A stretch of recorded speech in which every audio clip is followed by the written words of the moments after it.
Luos and the Luhyas, and the Kambas and a little Maasai, so that essentially the election we'll have in the month of August on the 8th, as I've said rather harshly and bluntly, is not an election on issues. It is an ethnic census to determine whether a combination of Kikuyus and Kalenjins is larger than that of Luos, Luhyas, and Kambas, or vice versa. And if you look at how they have divided it, they have actually said it. If you look at our typical Kenyan politician, he says, we the Luos, it is our turn now. We the Luhyas, it is our turn now. So that when we talk about opposition, running an African country is not very easy. If you go to Angola, it is the Ovambo and the Ovimbundu. If you go to South Africa, it's the same thing. You've got to ensure that Zuma is the president because you've got to settle the spirits of the Zulu. If you go to Nigeria, right now the Igbo think they're excluded. And if General Buhari is unwell, the talk is already there. Will Osinbajo take over? Or will it be a northerner? Rather premature, if you ask me. So what is opposition? If I was a president of a country, this is what I would do. Recognizing that African countries are fragile, I would have monthly meetings with all opposition leaders. Monthly. Because some of these opposition leaders, the truth be told, what they want is to be heard. They want to have an opportunity to contribute to the entire national enterprise.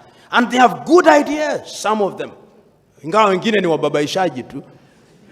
But in many ways, they have good ideas. And I think that there is a sense, if you look at an article that has been written by Mwalimu Nyerere a while ago, he says, if you read more, you become more enlightened. There is a sense in which that is what African leaders forget to do. Mandela tried to do it when he was the president. One day, when he went out, he appointed Gacha Buthelezi to be the president.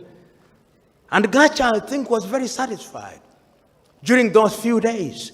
So one of the things that we must realize, opposition and government, is that we are working and moving in the same direction. So my prescription, whether it's taken or not, is another debate. Ensure that these individuals are involved. Have quarterly meetings with all of them. Tell them, this is how we tell us how to run government. In fact, in many African countries, what I would do is to ask the opposition leader, I'm putting together my government. Do you have any problem with being appointed into my cabinet to serve so that these beautiful ideas, we mix mine with yours and we govern Tanzania? That would be my approach. And I think in that way, the opposition then becomes responsible. It becomes the loyal, responsible opposition. Otherwise, the opposition then exists to oppose everything and to propose nothing. And you can kill that by involvement. So that is my answer to that question. The second question is about foundation. Let me give an example. I was listening to a debate by the former head of UNIDO, who is a Sierra Leonean and is contesting to the president. And I said to a friend of mine, if this man has these ideas and I was Sierra Leone, I would vote him.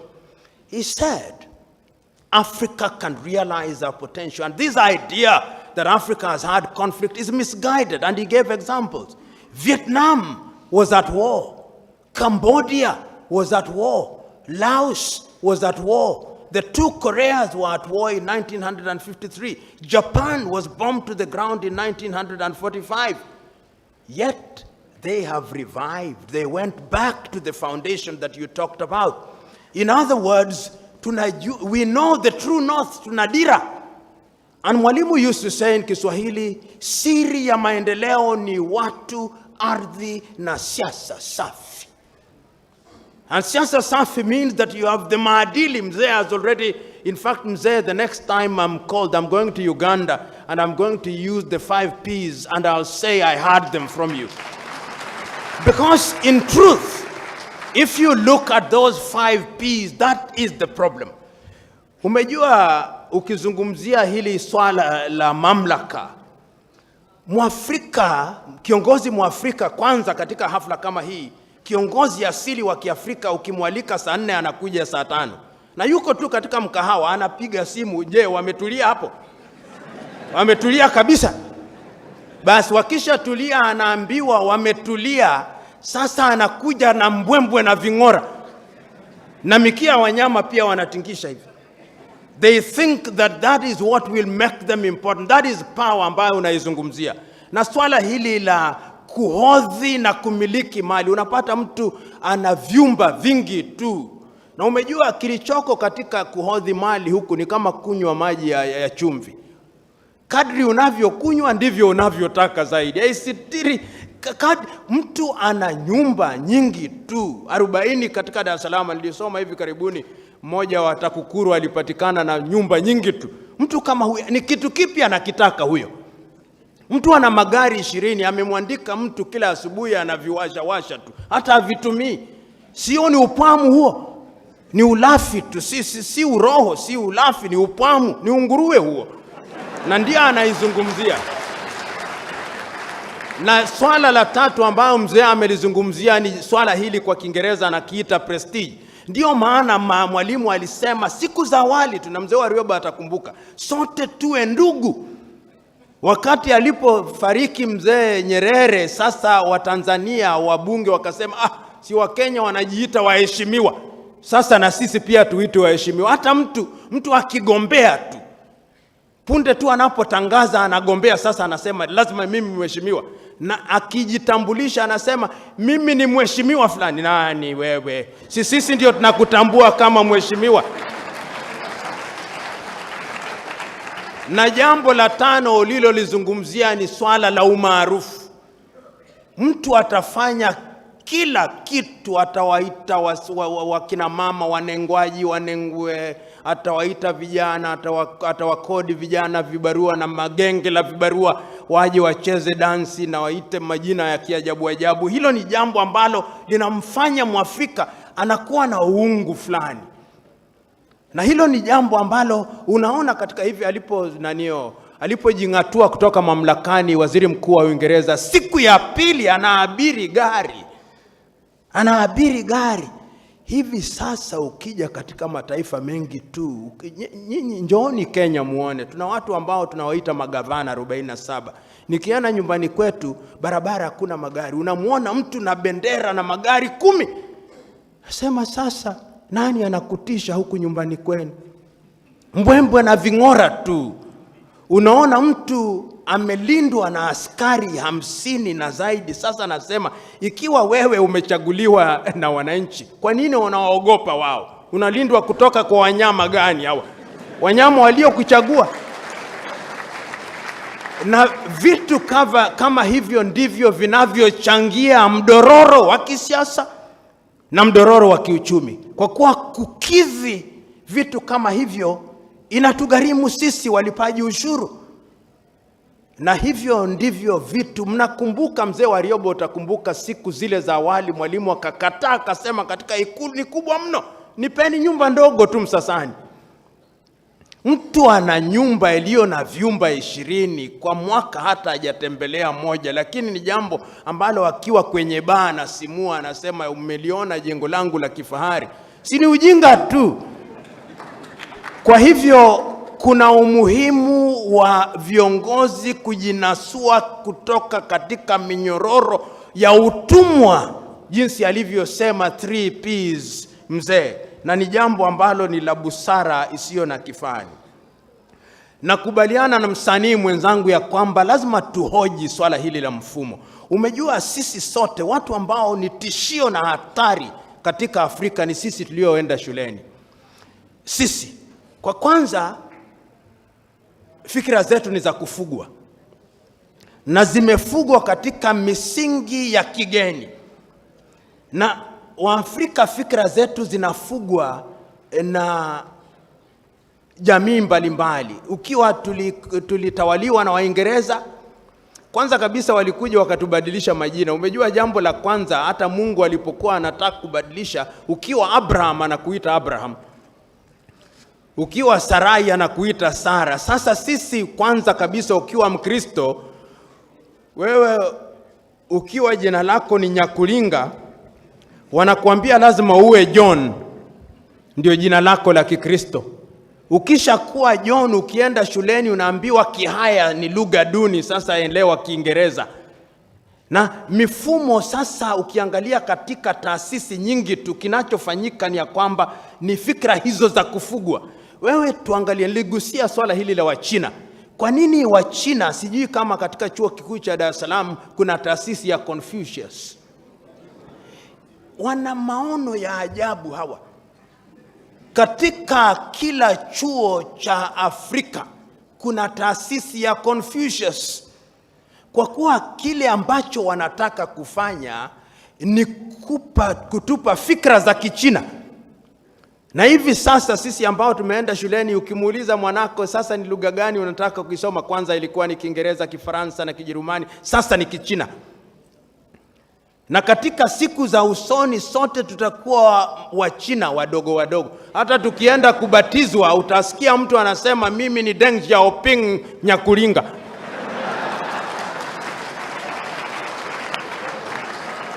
Umejua swala hili nalizungumzia kwa utani.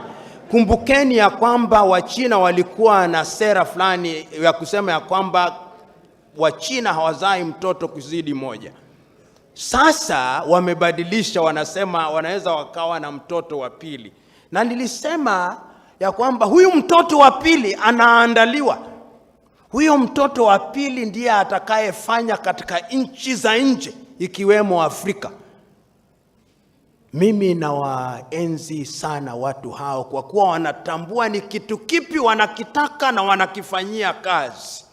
Sisi wa Afrika, jambo la kwanza ninasema na kusisitiza ya kwamba tunahitaji mikutano 4 kule Addis Ababa ya viongozi wote, tuna taasisi wakilishi wote. Na katika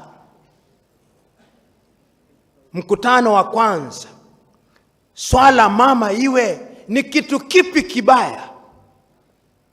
Tukisha lichokoza hoja hiyo na kuidadisi, tuwe katika mkutano wa pili tuseme baada ya kutambua kitu kibaya tutalitatua kwa namna gani. Na mkutano wa 3 tutautatua kwa njia gani, na wa 4 kwa muda gani. Tukifanya hivyo, kwanza tutatambua ya kwamba kuna makabila mengi. Tukisema ya kwamba Waafrika tuungane, hatusemi ya kwamba tuwe na mila na desturi zetu tuzitupe nje. Tunasema la, Wayoruba wawe Wayoruba tu, Wahaya wawe Wahaya tu, Wakongo na wawe Wakongo tu. Lakini tukumbuke ya kwamba vitu tunavyovitaka kama Waafrika ni sawa. Mwafrika anataka chakula kizuri tu. Si Mwalimu ndiye akasema ya kwamba vijana ni kuwa na siha bora, malezi bora na bongo kali. Kwa hiyo jambo la kwanza tunataka kula vizuri.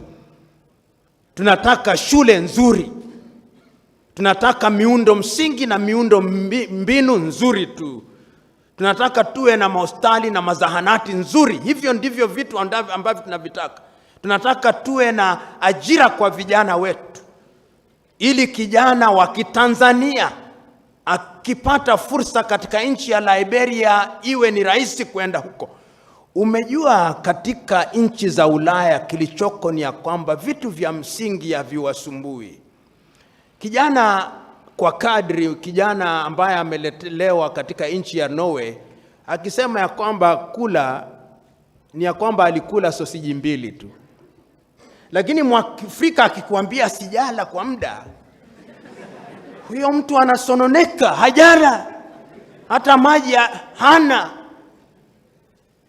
Na ninakubali ya kwamba vitu hivyo vitashughulikiwa tukiwa na taasisi ambazo zinalenga mila na desturi. Mwalimu Nyerere kasema ya kwamba wacha Waingereza na Waamerika waende katika sayari za mbali, sisi wa Tanzania na Waafrika tufikishe maji ya bomba kwenye miji.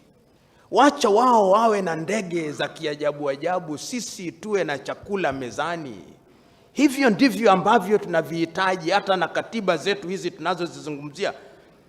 Tuangalie na kubaliana nawe ya kwamba lazima tuwaulize wananchi washirikishwe, na inawezekana hivyo, na tukikutambua hivyo itakuwa ni jambo nzuri tu. Mwenzetu nitamjibu kwa lugha ya Kiingereza kwa kuwa anatoka sehemu za Nigeria. I agree with you. If you listen to me very carefully, it means that I'm conflicted. There was a time when I thought, and I'm still not clear whether my thoughts are clear on this point, that term limits are a good thing. I think no matter how good a dancer you are, you must leave the stage. No matter how good a dancer you are, you must leave the stage. And I think, and Mzee Wariobi, I'll come back to you because you are there. When Mwalimu wanted to leave office, there was no shortage of people telling, Mzee utatuacha mayatima. And Mwalimu was clear that this is the time to leave. You must know when to leave. In fact, the best time to leave is when people say they want you to stay.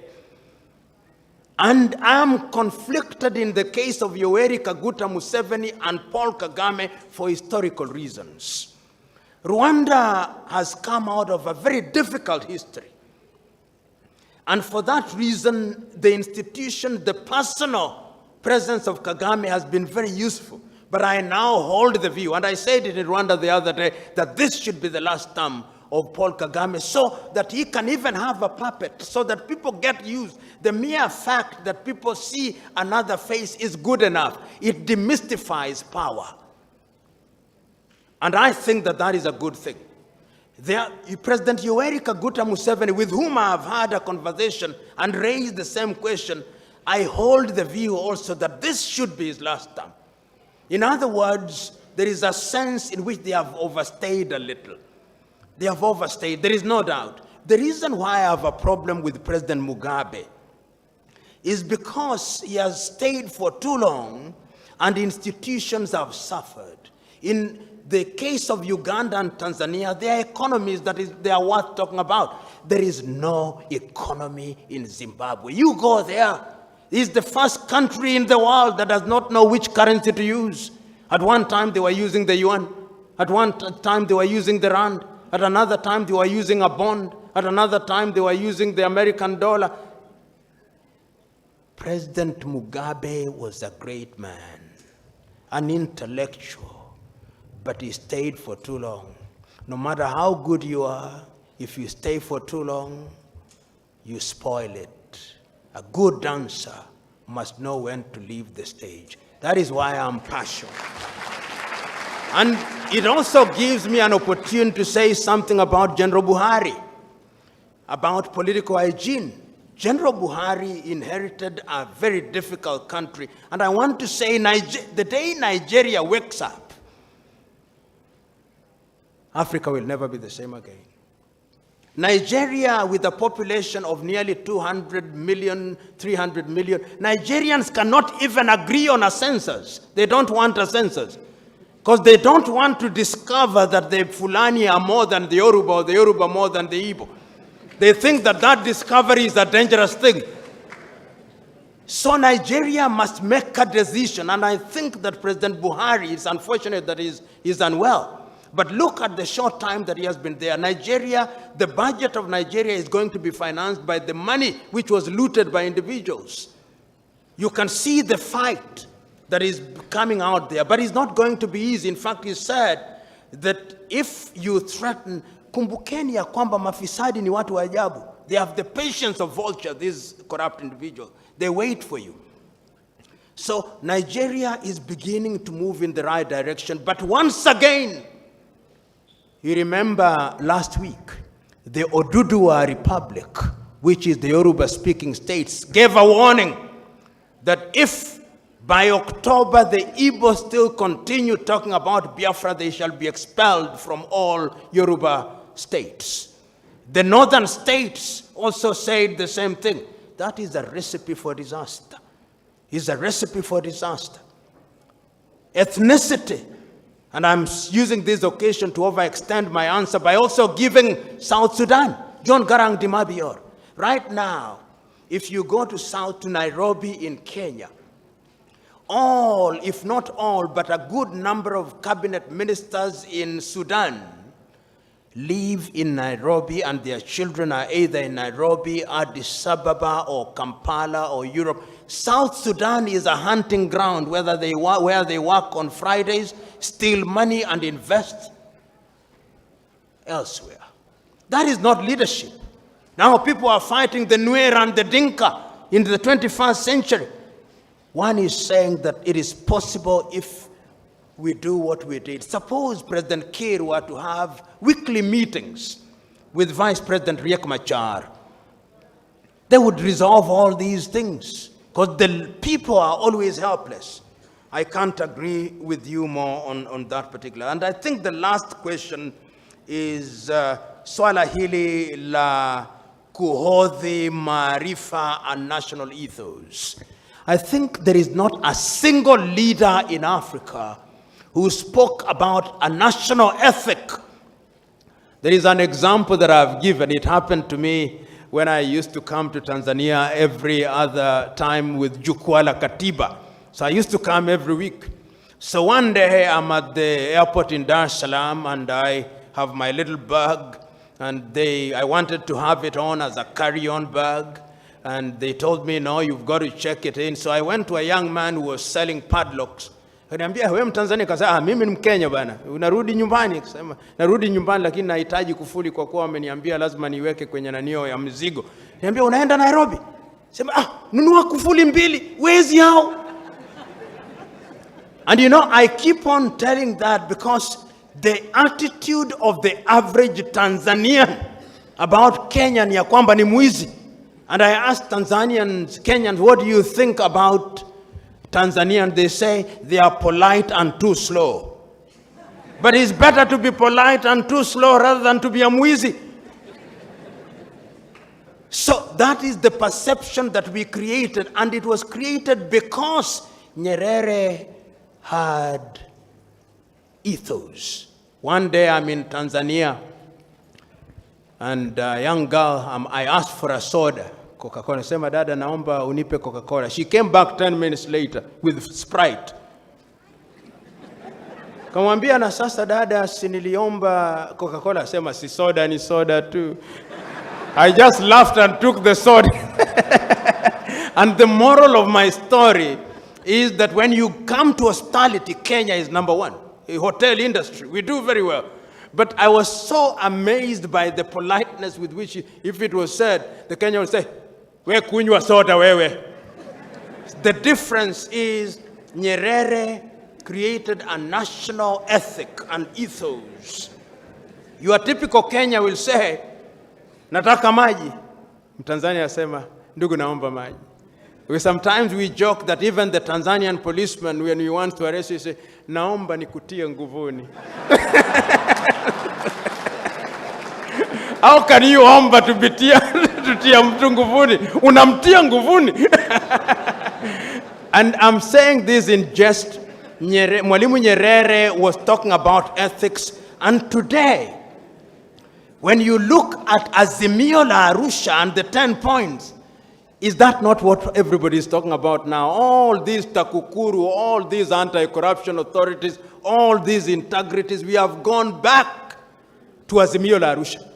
And I'm saying that there are things there that we can look at and begin to inform our leadership. And lastly, I want to talk to young Africans. I see young Africans here.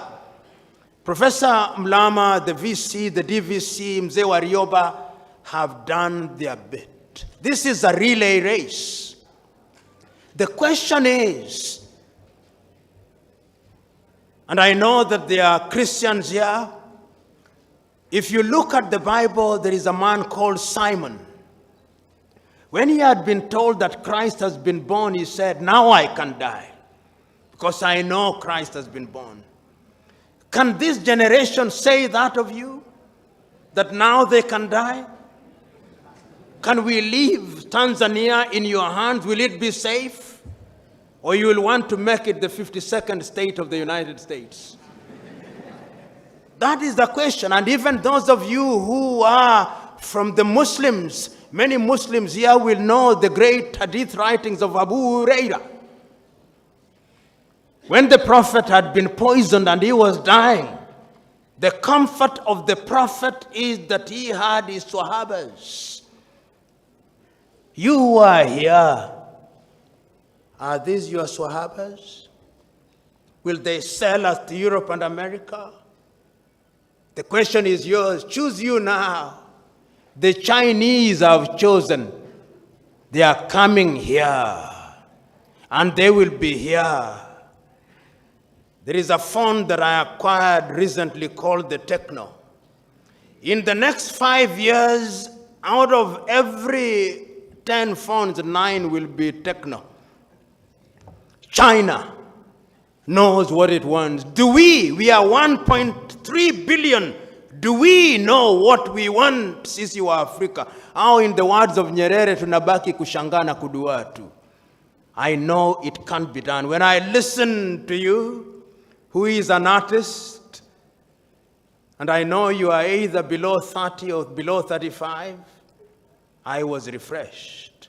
The former president of Sierra Leone, whom I did not like for many things, but I liked him for one thing, he said that in Africa, a journalist with a pen in his hand is like a warrior with an AK-47. He can use it to protect or to destroy. Africa is a fragile continent. What Europe and America can withstand, having gone through different decades of civilization and civil wars, sometimes the multi-ethnic African communities cannot survive. The artists in Africa must be a lot more careful. You must use the tweets a lot more carefully. You must use the Facebook a lot more carefully. You must use all those mediums a lot more carefully.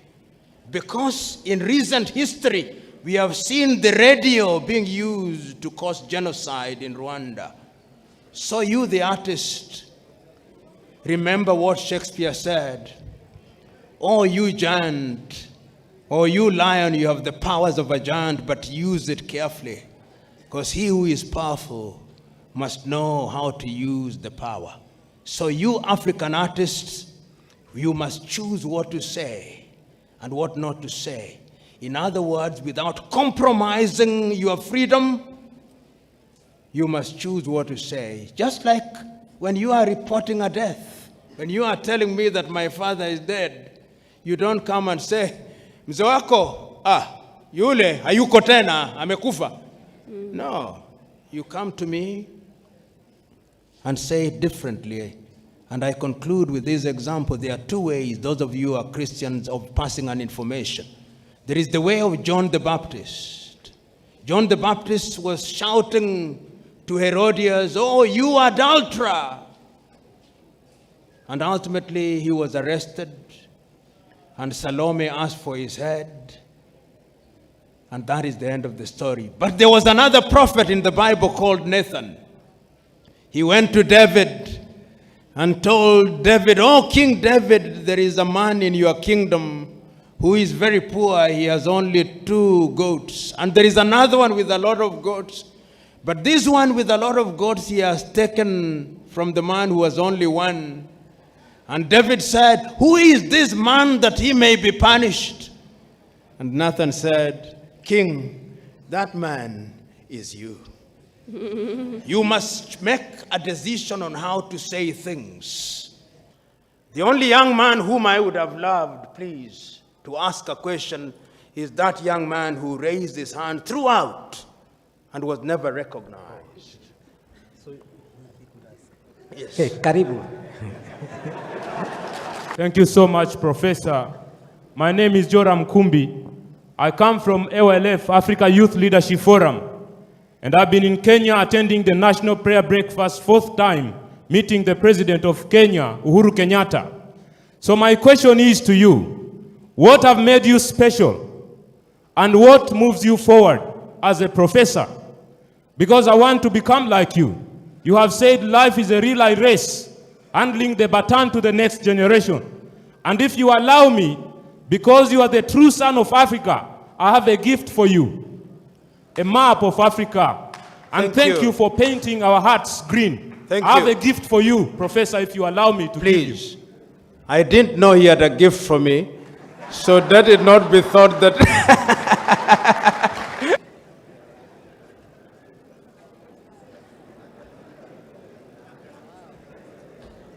Before I go back, I want you to bless me.